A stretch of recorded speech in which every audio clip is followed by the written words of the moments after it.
There's a tendency for us sometimes to want to make faith something that it's not. I wonder, can I preach to you today like we're real people?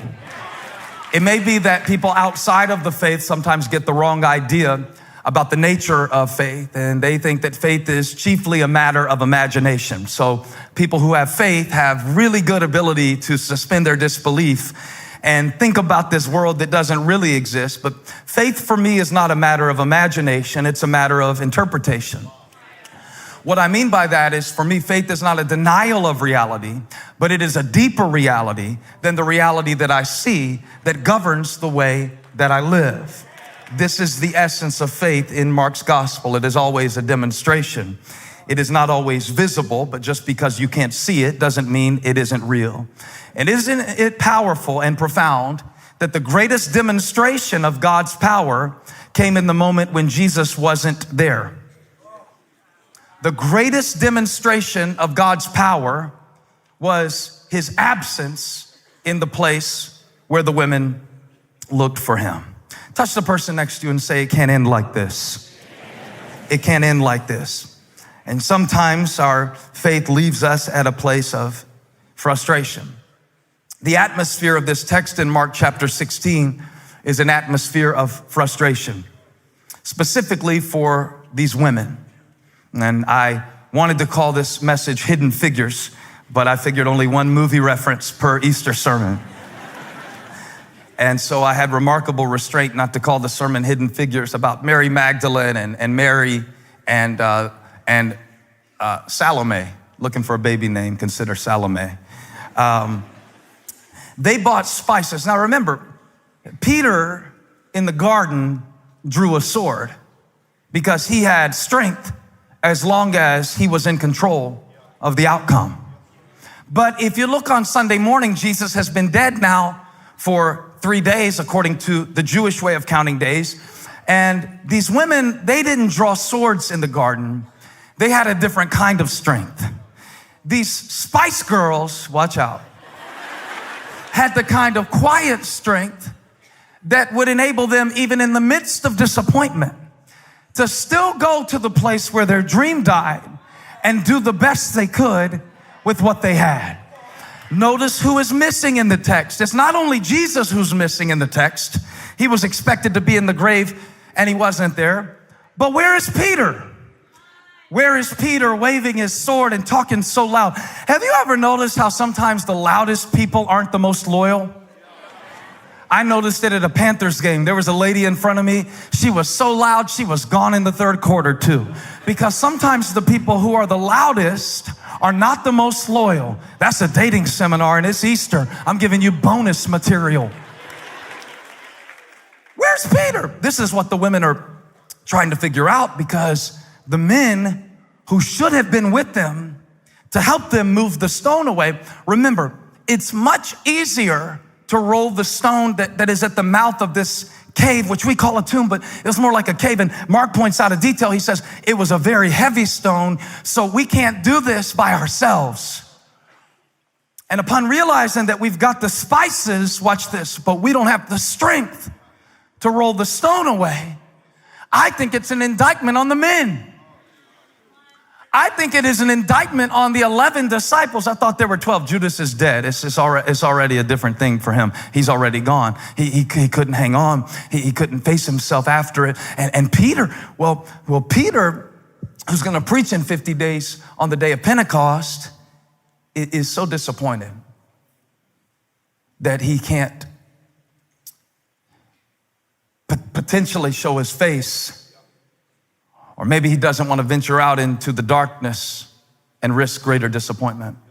I found out that the greater the faith, the deeper the disappointment.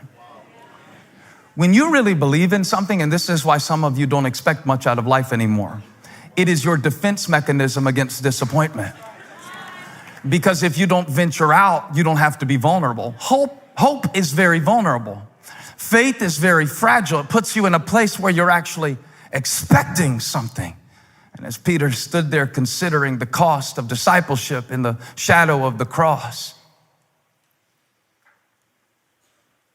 it shot through his central nervous system that this was the end. And he's not with the women. Neither is James. Neither is John, for that matter, or Bartholomew. There were plenty of people who could have been with them, but they weren't. And so now the women, they got their spices. They're not talking much. It's not a happy processional, but they're on their way. And on their way, they realize, hey, wait a minute. When we get there, we can't do what we need to do what we came to do. Because we have spices, but we're not strong enough. Have you ever felt like there was something in your way? Now, it could be depression. It could be addiction. It could be genetics. It could be your history. It could be your mental conditioning. Have you ever felt like there was something in your way that no matter how great or how high your faith would rise or become, there was something in your way, some stone in your way? I love what the Bible says, because the women are walking and they're worried. Well, you can't do it. Well, you can't do it either. Well, Mary, you should have. Well, don't tell me what I should have done, Salome. I'm not the one whose mom named her after a deli meat. You should have done it. You should have thought, where's Peter? But instead of resenting who wasn't with them, they asked the question, who will roll the stone away? I got good gospel news this Easter. God is already working out what you're worried about. God already has your miracle in motion if you will take a step in faith. The Bible says when they got there, not only was the stone gone, but there was a young man. Most theologians believe, because of the synoptic gospel accounts that confirm the report, that this was an angel who had not only rolled the stone away, but sat down on it. Now, the reason he sat down is not because he was tired. This angel did CrossFit and had excellent cardiovascular conditioning. No, this angel came down, rolled the stone, and sat down because in Jewish custom, when a teacher got ready to teach, they sat in a seat of authority. So the message is this: what you thought you couldn't get through, I'm already over. What you thought you couldn't do has already been done, and all power, are there any Easter people in this section? And authority belongs to Jesus.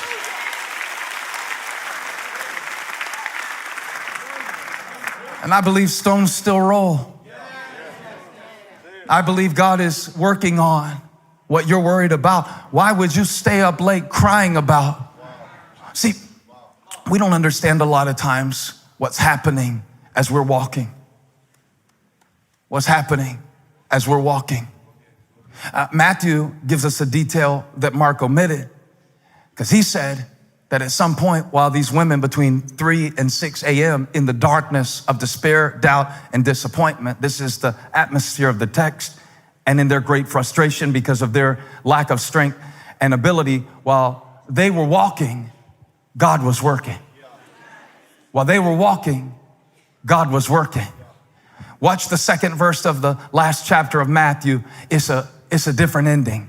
It's a little bit of a different detail that we don't get in Mark's gospel. It says that, behold, there was a great earthquake, for an angel of the Lord descended from heaven and came and rolled back the stone and sat down on it. The angel was already on the way while the women were walking to the tomb. And I dare you to look at somebody and say, your angel is already on the way. So don't stress out about it, and don't you dare turn around and go back home, because while you're worrying, God is working. God does some of his best work in the dark. And just because you can't see it doesn't mean it's not in progress. Can't end like this. You think God would let these women get all the way to the tomb and let a stone stand in their way? God says, when you do what you can do, I will do what you cannot do. I'll help you raise those kids. I'll help you stay married to that man. I'll help you make it through another week. I'll help you. Help is on the way. That's easy. The aroma fills the air, it's so divine. Coffee addiction, can't end in frustration. can't end in my frustration. And it can't end in failure either.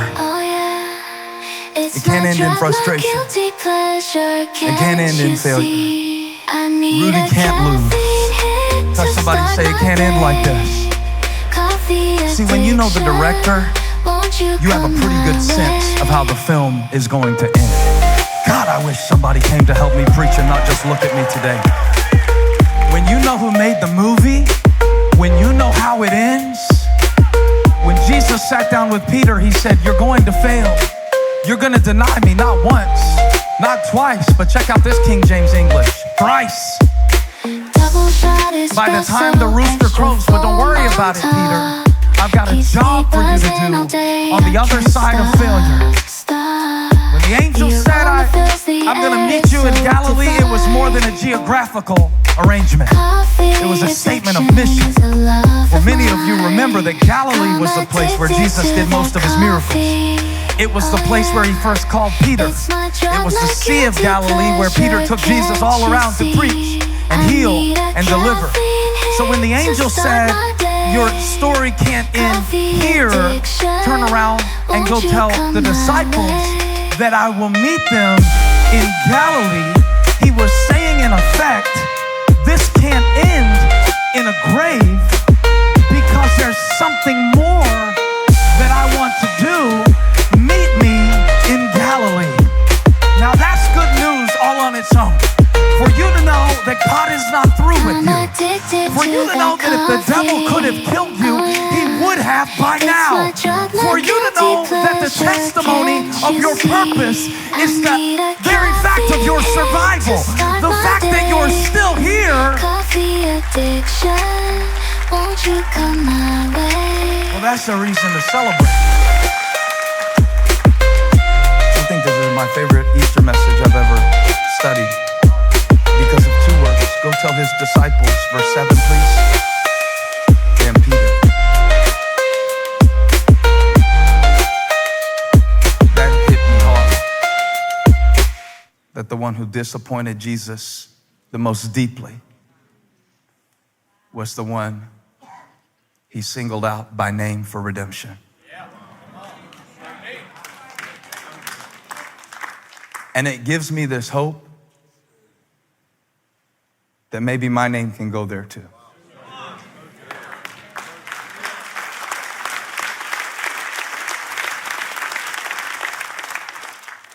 I'm going back to Galilee because I don't believe this story ends at a grave. It can't end like this. Go tell Peter to start practicing. Practicing what? Practicing his preaching. Tell him to get all of his fishing out of his system because I need him in 50 days. I need him on the day of Pentecost when the Spirit comes. I want the one who failed the greatest to be the trophy of my triumph and transformation.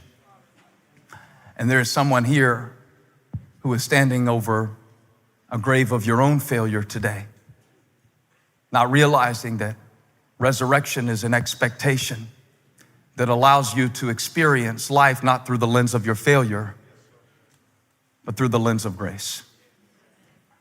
And that's a really beautiful truth for Peter. But until it is personal for you, you will stay stuck in what God has called you out of. It can't end. I know it can't end like this. I know that my story can't end in failure because God has already promised me his grace for every failure that I would face in this life. Hey, thank you for watching. Make sure you subscribe to this channel so you don't miss a single video or live stream, and share this video with a friend. And don't forget, you can join me live every Sunday. Thanks again for watching.